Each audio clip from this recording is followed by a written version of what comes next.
But I want to introduce our speaker this morning and really our partner in providing the breakfast for you today. Benjamin Bull serves as the Executive Director of Advocacy here in Washington, D.C. for First Liberty Institute, and Ben is widely recognized as one of the top religious liberty attorneys in the country as well as internationally. He served previously as the Chief Counsel of Alliance Defending Freedom, you know ADF, right? But Mr. Bull had launched the international part of ADF, working around the globe for religious freedom, opening and supervising religious freedom law offices in numerous countries. He's a recognized expert in constitutional law, successfully presented oral arguments before the Supreme Court.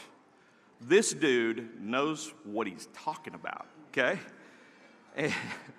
And he has litigated numerous cases, decided at the U.S. Supreme Court, and authored 2 books, published a lot of scholarly articles, lectured around the world on topics of religious freedom. He obtained his Juris Doctor from the University of South Carolina Law Center, a BA in philosophy at Old Dominion University. Ben and his wife Linda, lovely wife over here, who's a psychotherapist. If you need some help, she's here, are now missionaries in D.C. They have 3 grown daughters, and I'm jealous about this, 5 grandchildren. I can't wait for mine. But hey, please help me welcome Ben Bull and thank First Liberty for their partnership with the breakfast this morning. Welcome, Ben.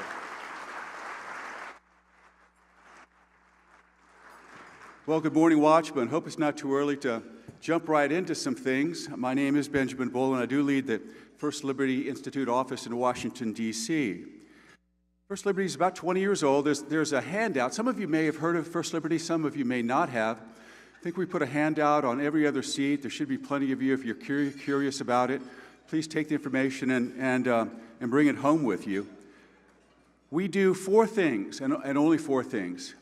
We defend the church. We defend religious freedom in the military. We defend religious freedom in schools, and we defend Christians in the public square. But we also actually only do one thing per se, and that's religious liberty. We read the Jim Collins book many, many years ago, and he said in Good to Great and Built to Last that you should pick one thing that you can be best at the world at, and that's what we've focused on trying to do, and that's religious liberty. Veterans Day is just a couple of days away, and I'm going to talk about 3 cases this morning, which I think that are very relevant to Veterans Day and things that you might want to be thinking about as the days to come. And you'll be reading a lot more about these cases, seeing them on TV as the months go on. My older brother died very young. His name was Robert. He was 32 when he died. He didn't write any great novels. He didn't split the atom, but he was a good guy. He died at 32. The thing he was most proud of, perhaps, in his short life was he served in the United States military. When he died, he was buried in a Veterans Memorial Cemetery in South Carolina. They gave him, the veterans did, Veterans Memorial Administration gave him a cross-shaped granite marker, a headstone for his grave. So when we go to visit his grave, that's what we look at, his headstone. Now, why is that important? Monuments are the only way we can remember the dead over time, and if we can't see it, we forget it. In 1917 and 1918, 49 soldiers, men who lived in Prince George's County, just outside of Washington, were killed on the plains of France fighting for our freedom in Europe. 49 men from at that point, one small county, Prince George's County. They didn't have head markers. They didn't have burials here. They were buried and entombed in Europe. Shortly after the war, the American Legion wanted to do something to recognize this dead and to give them essentially a headstone. They created a monument called the Bladensburg Monument. You'll see a picture of it right there. It's just outside of Washington, D.C. in Bladensburg. It has the names of all 49 of the soldiers. On it is embedded the words valor, endurance, courage, and devotion. This headstone, or this monument, serves as a headstone for those 49 dead Americans from Prince George's County. Everything was fine for about 100 years until the American Atheist Association, you know the rest, claimed to be offended by even having to view this on public property. They filed a lawsuit in federal court in Maryland. Very properly and correctly, the Maryland Federal District Court dismissed the lawsuit. The atheists took the case to the Fourth Circuit Court of Appeal. In 8 years, the Obama court has stocked that circuit court with Obama appointees. They ordered that the cross, the Bladensburg cross-shaped monument, be torn down. One suggestion was just to take the arms off, leave the rest of it up there. In any event, that is the most recent judgment on the case, to bulldoze the cross or take the arms off. The case is now on appeal to the United States Court of Appeals. You'll be reading about that. We're a few weeks away from filing our petition for cert. That's an appeal to the Supreme Court. We're working closely with our friends at the law firm of Jones Day. Think about that on Memorial Day. This monument to 49 dead Americans, this tombstone, this headstone to memorialize their sacrifice is going to be ripped down unless the Supreme Court reverses. We're optimistic about that case. Now, let me segue into another veteran. Oscar Rodriguez was a man who had a very rough childhood. He's not a guy that came from upper middle class family. He was a rugged kid. The Air Force became his life. He was in the Air Force for 20 years, became a master sergeant. And in the Air Force, 3 things were important to him: God, country, and honor. And in the Air Force, when you retire from the Air Force, there's a ceremony, a flag ceremony, where they fold the flag into a triangle and they give it to you in front of your family, and they say a lot of good things about you. Well, Oscar Rodriguez developed a presentation, a flag folding presentation, in which he invoked God, love of country, love of family, and honor. And he did it dozens of times. He was very popular for men who retire from the Air Force. They always ask for Oscar Rodriguez to do the ceremony. Let's see what happened this one time, though. Let's roll the video.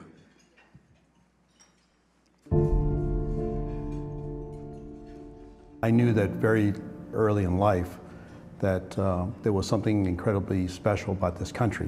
When I was a child, during baseball games, one of the most emotional parts of that was the national anthem. And I always tried to hide my tears from my brothers because I knew that many men died for that freedom to be able to have a hot dog and watch a baseball game. And when you see that flag waving, it resonated in me. And I knew that I had to be there. I had to participate in this. So I knew that when I turned 18, I was going to join the military.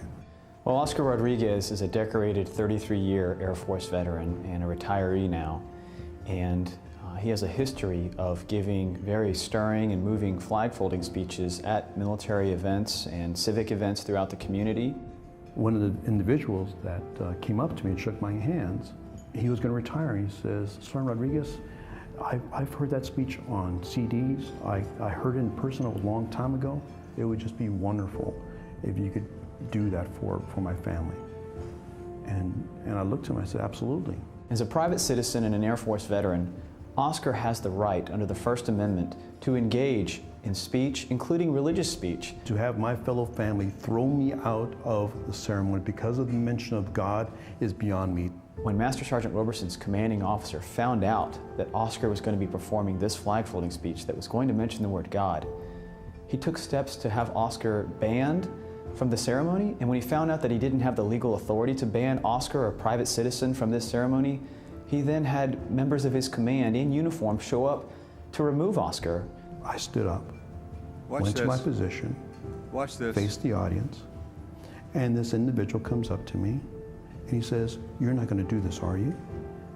I'm thinking, so what is he talking about? That I'm really going to do what? Mention God? Yeah, I'm really going to do that. As soon as I hear my cue, I start with my speech. And they grab me, and they pull me, they assault me as the flag is open, because I dare to mention God. The tragic irony here is that flag-folding speech talks about the fact that the United States flag stands for freedom of speech, freedom of religion, freedom of conscience. And it was those very words that resulted in Oscar being assaulted and forcibly dragged away by men wearing the uniform of the United States Air Force, men who were sworn to protect people like Oscar and their right to engage in that very speech. Our military service members make huge sacrifices to defend our freedoms every day. We're committed to defending the religious freedom of every U.S. military man, woman, and veteran, just like Oscar. It is this one nation under God that we call with honor the United States of America. God bless our flag. God bless our troops. God bless America.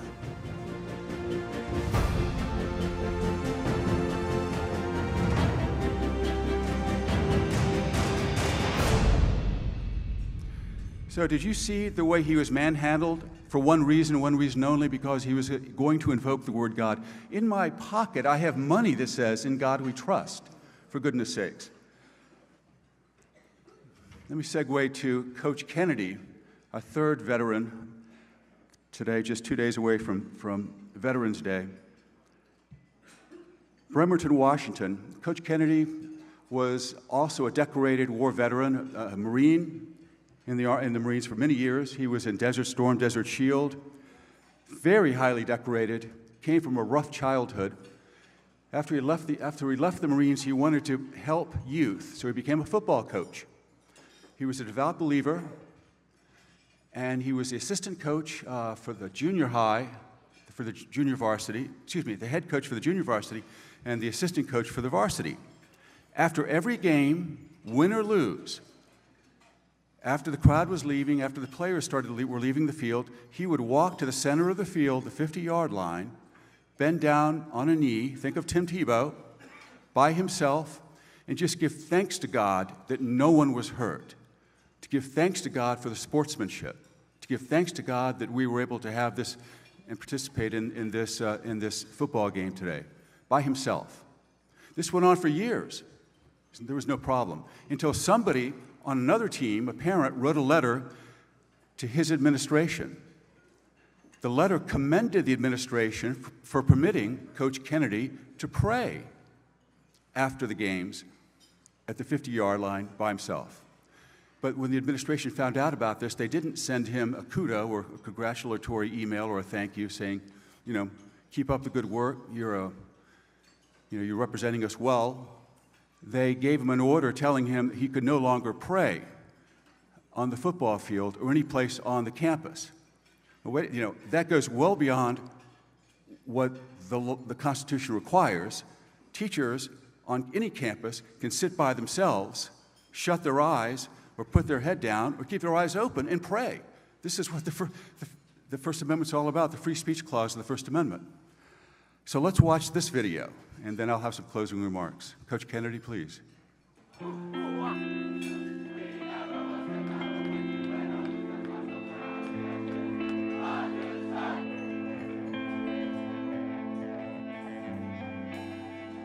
It's ridiculous how attached you get to these kids, and not to be part of it, it's really rough. High school football coach Joe Kennedy has been put on paid administrative leave. Suspended. Booted from the program. His crime? Praying with his players.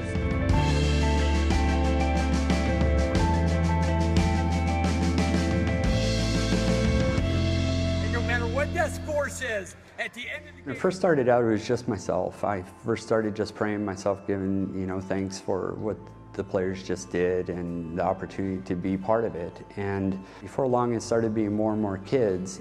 Our kids started inviting the other teams. Even our most bitter rivals were out there with us, which was really amazing. I just lift up both helmets, ours and the opposing teams, and I just say, I'd like to lift these guys up for what they just did. They battled for 48 minutes, and what started, as a war, we could all leave off, as friends. During the game, we're enemies, but then he'd bring them together like for one big family. And it was just kind of like a huge impact on all of us. Then all the kids say amen, and we walk off. It's a 30-second Mac's thing. I didn't view it as a prayer at all. He didn't say like anything like under God or anything involving like religion. He just kind of gave us like a post-game speech. Just magical because it brought everybody, even the other teams, back together as like just people, and it was awesome. This is what a team is about. At the end of the game, to come together. He always had the right thing to say. Nothing is ever required. It's what they want to do. My belief is my belief. I'm not trying to push it on anybody. You know, faith is a very personal thing for everyone, and it's just me giving thanks.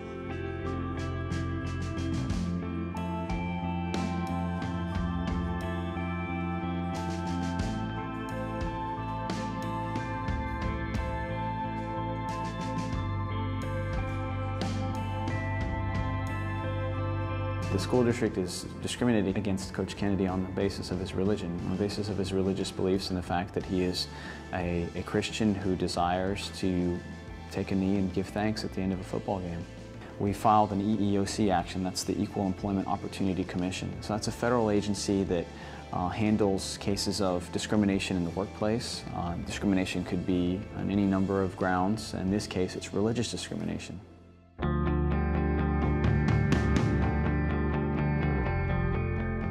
I would love my job back. I mean, that's what I'm asking for is I want to be the coach again. He was such a big part of the team and big support. Everything he does is from his heart. Everything is meant to like care for the kids. He's not meaning any harm to us, and he's not trying to like impact our religion or anything.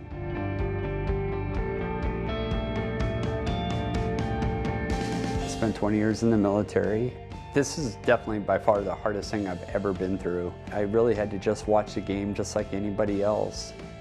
On senior night, for the kids that didn't really have parents that like supported them, we'd walk out with them and act as like their parental figure. It just shows the good man that he was and the good acts that he did for us.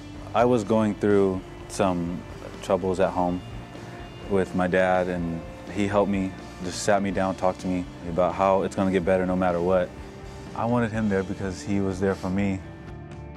It's not the X's and O's and winning football games. It's watching these guys overcoming the things that they go through in life and emerging as a stronger person because of it, and knowing that you get them for such a small time in their life and being able to be part of it.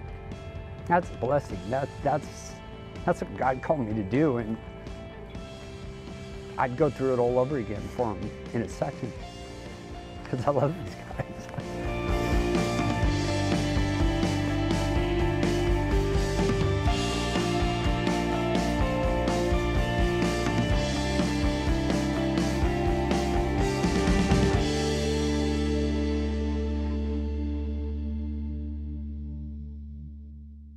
Those of you who follow these things know that the state of Washington probably, especially the Seattle area, is probably the least churched part of the United States, meaning fewer people go to church per capita in that area than any section of the country. Why that is, I couldn't tell you, even lower than California. When he started praying, Coach Kennedy began praying by himself at the 50-yard line. After a few weeks, one or two of the students noticed, and they went out and joined him. And then a couple more weeks, a couple of more of the students on his team, a couple of more of the students. And then players on the opponent's teams began noticing this, and then they came over and began praying with him. Then the coaches on the other teams, then parents from the stands, then parents from his stands. Coach Kennedy never asked these people to come down and pray with him. He just went out by himself, prayed. And all this happened, it was a spontaneous, godly eruption in a place where probably fewer people go to church on Sunday than any place in the United States. It was a remarkable thing. And now it's been snuffed out, just like that. Anyway, we filed a lawsuit in the Ninth Circuit. You know what happened. The Ninth Circuit Court of Appeals issued an order saying that Coach Kennedy could not pray. No teacher or coach, including Coach Kennedy, they affirmed his termination. They said that if anybody was going to pray, including coaches on high school campuses, they had to do it at a place or in a way that nobody sees them. You can't make this stuff up. So it's okay for him to go into the broom closet, get on a knee and pray, or close his eyes. But if he has a meal like this, bows his head, and looks like his lips are moving, maybe, well, he's subject, any teacher or football coach is subject to being terminated. Now, the question that occurs to me is, what happens when they hire a Muslim football coach who has to pray to Mecca 5 times a day on a prayer shawl? I want to see them tangle with that. But anyway, this case is on appeal to the United States Supreme Court.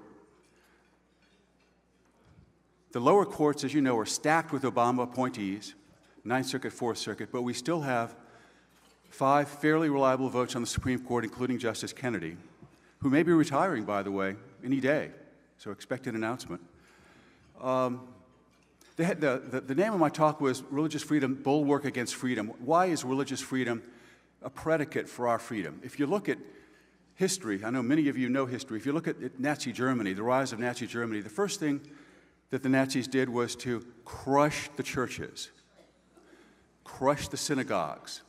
The first thing that Lenin and Stalin did when they took over the Soviet Union, took over Russia, created the Soviet Union, was to destroy the churches, kill all the priests and the preachers. In North Korea, what's the first thing that the dictatorship there did? Crush the Christian community. In China today, there are millions of Christians being persecuted, churches being literally torn down brick by brick in China by the totalitarian government there. Same thing is true in Pakistan. For what happens is that wherever there is intolerance for religious faith, where there is religious persecution, there is no right of assembly. There is no free speech.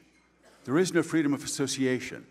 Religious worship, free exercise of religion, is the predicate for all other freedoms. That's why it's so vitally important that all of you understand that you are the bulwark, not only defending the free exercise of religion in this country, but free speech, free association, right of assembly. It's you. You all are on the front lines. The metaphor, Watchmen on the wall, is not a metaphor. You're it. You're the wall. So, God bless you. First Liberty, let me just close by saying this. First Liberty, we're a public interest law firm, meaning we don't charge anything. We're a nonprofit organization. Our lawyers, we have about 20 lawyers in total and about 80 or 90 volunteer or network lawyers with the best firms in the country. We're litigating these cases with firms like Jones Day, Kirkland Ellis, Williams and Conley, O'Melveny and Myers. In other words, the top law firms in the country, we associate with them. We will never charge you a penny to help you. Nada, not a cent. We're how's that? A lawyer that doesn't charge anything. That's too good to be true. I should be raptured right now if it happened. Anyway, thank you so much. There is some material about First Liberty. We love you guys. We love what you do. We're here to help. God bless you and have a terrific closing day today. Thank you.